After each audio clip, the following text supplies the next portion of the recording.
Lectio Divina. Lectio Divina. Lectio Divina, une émission pour méditer, prier et vivre la parole de Dieu au quotidien. Lectio Divina. Lectio Divina. Se flétrira, la fleur se fanera, mais la parole dit que jamais ne passera. Chers auditrices et auditeurs de Lectio Divine en famille, bonjour ou bonsoir, c'est selon les médias par lesquels vous nous captez.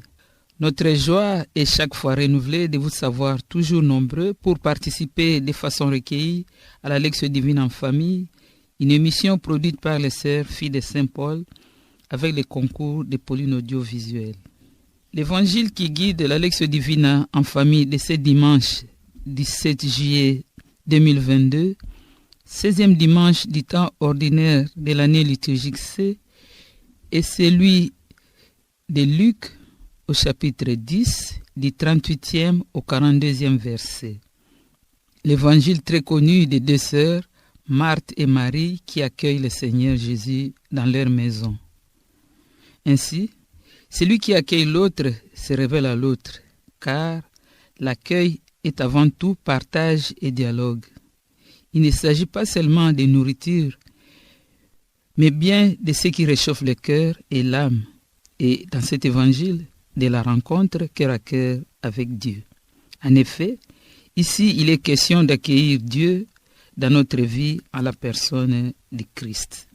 Nous vous prions de vous installer dans un environnement propice à la prière avec une attitude de recueillement.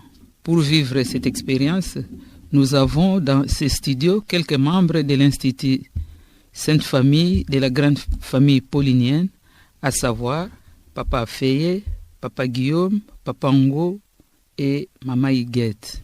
La réalisation est de la sœur Rita Almichi, fille de Saint-Paul, et la technique est assurée par Olivier Ngessi. Au micro, Marie-Malène Voloko et Yenga, coopératrice paulinienne. Prions. Seigneur, aide-nous à revoir notre style de vie en ce moment où nous sommes sollicités de toutes parts afin de mesurer notre activisme pour qu'il ne devienne ni attitude contraire à l'amour envers l'autre, ni obstacle fondamental à la découverte de l'autre. Donne-nous aussi, Seigneur, la grâce à bien discerner et à choisir la meilleure part qui ne nous sera pas enlevée. Seigneur, nous te prions. Nous demandons à la technique d'accompagner notre prière d'un chant d'invocation à l'Esprit Saint.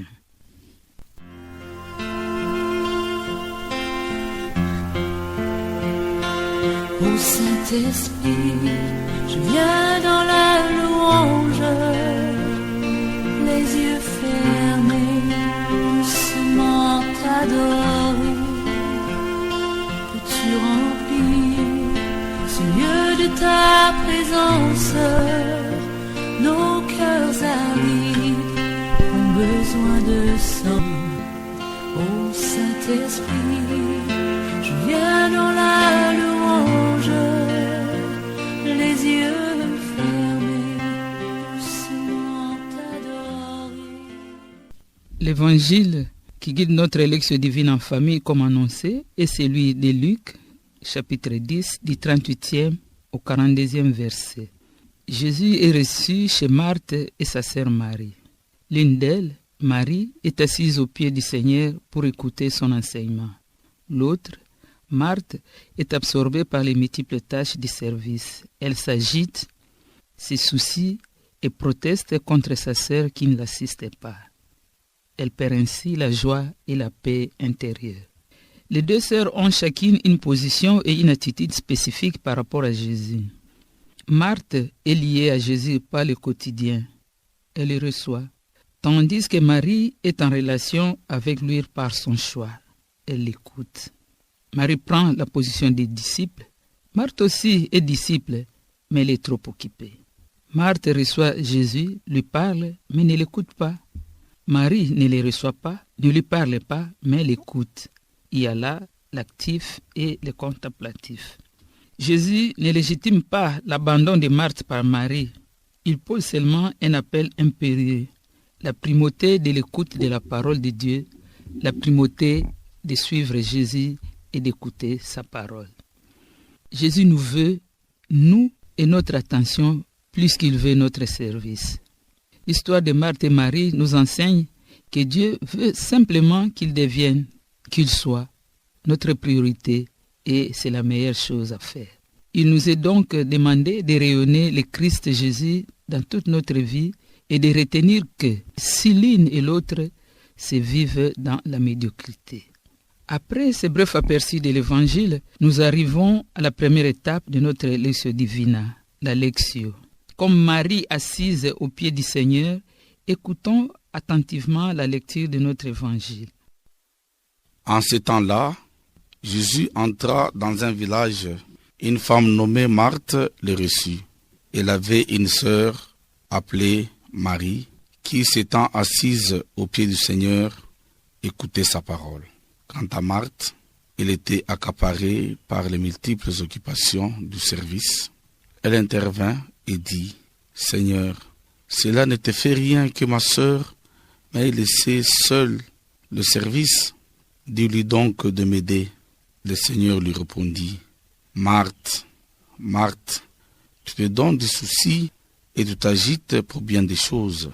Une seule est nécessaire. Marie a choisi la meilleure part et elle ne lui sera pas enlevée. » Acclamons la parole de Dieu. Louange à toi, Seigneur Jésus. Gardons un moment de silence avec ces fonds sonores que nous propose la technique pour accueillir la parole que nous venons d'écouter. Marthe et Marie sont au service du Seigneur.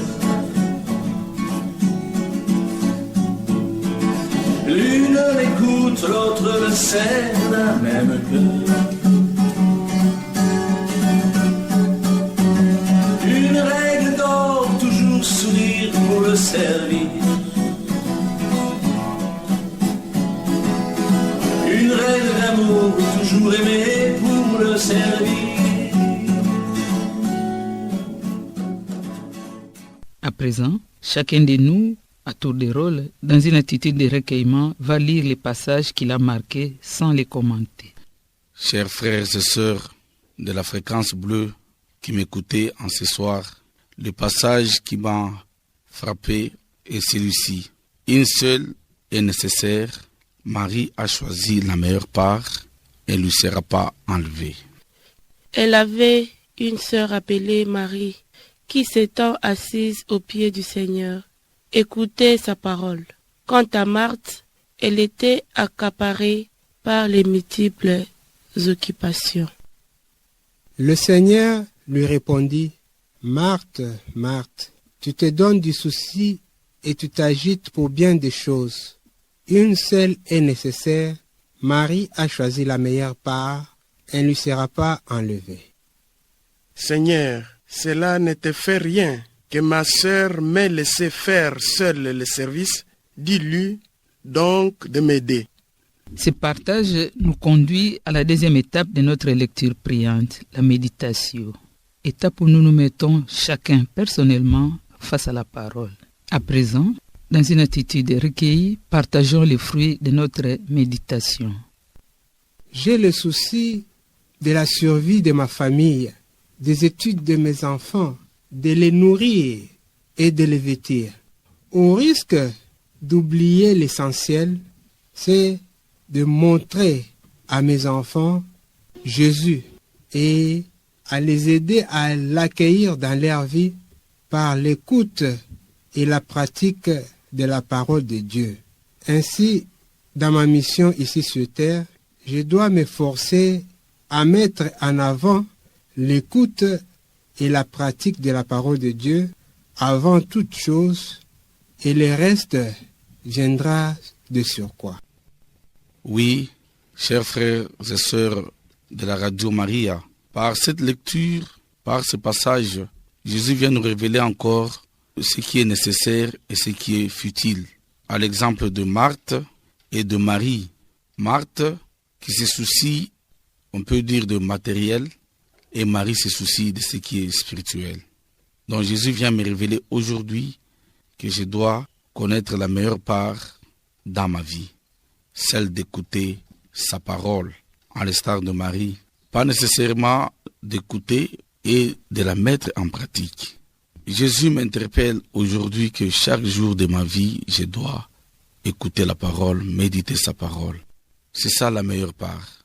Bien sûr, j'ai des soucis quotidiens, j'ai des travaux quotidiens, j'ai des obligations professionnelles, pastorales. Si tout cela est bien beau. Mais Jésus me dit, écoute d'abord la parole et les autres, je le ferai.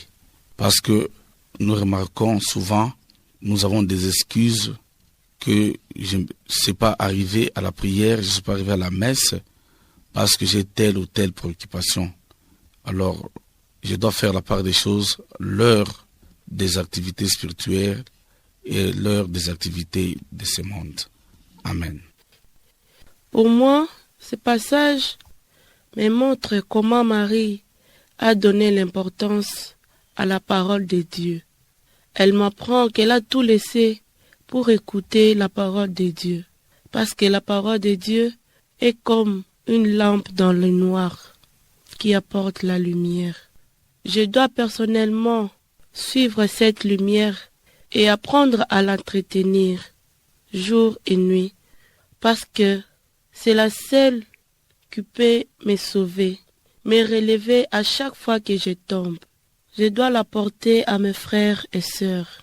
C'est pourquoi je dois tout laisser pour suivre le Christ doux et humble dans sa parole qui est voie, vérité et vie.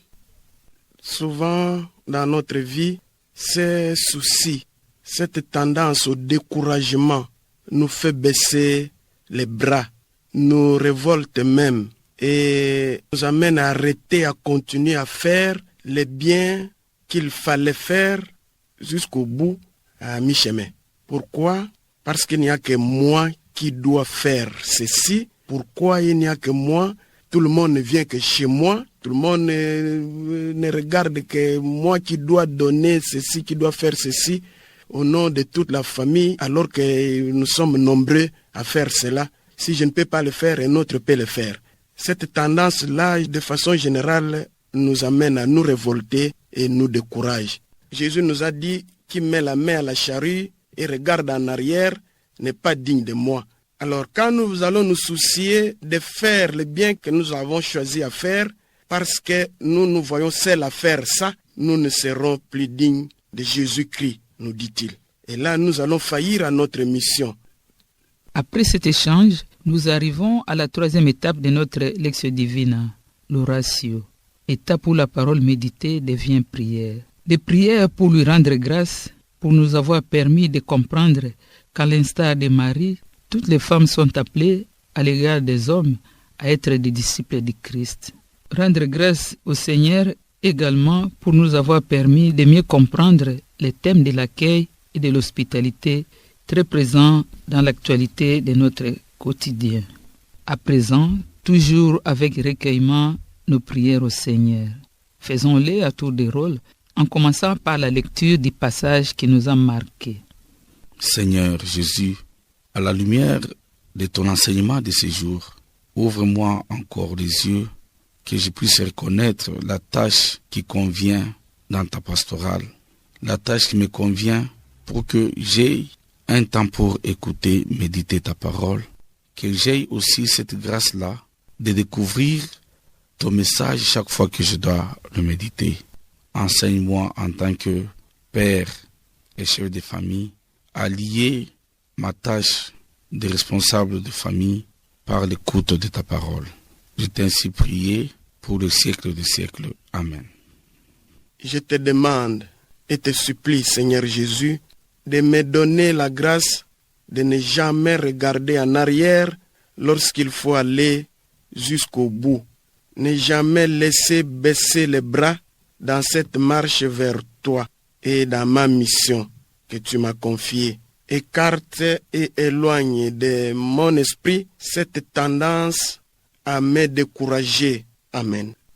Seigneur, ta parole est vérité et vie. Donne-moi la force de témoigner de ton amour à mes frères et sœurs sans honte et sans peur. Amen. Seigneur Jésus-Christ, je t'accueille aujourd'hui dans ma vie. Fais de moi un instrument pour la propagation de la bonne nouvelle de ta parole. Que ma préoccupation soit plus celle de t'écouter, de t'annoncer, de te servir. Amen.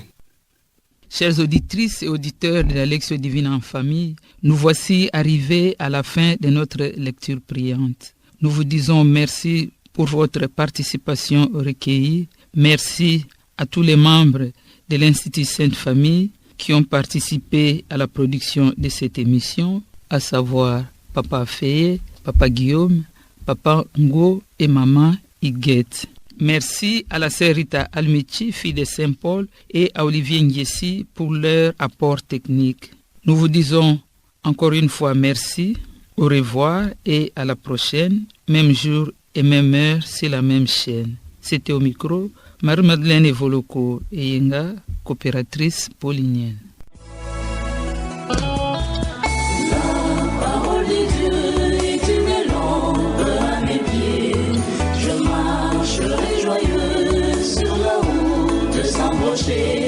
Lectio Divina.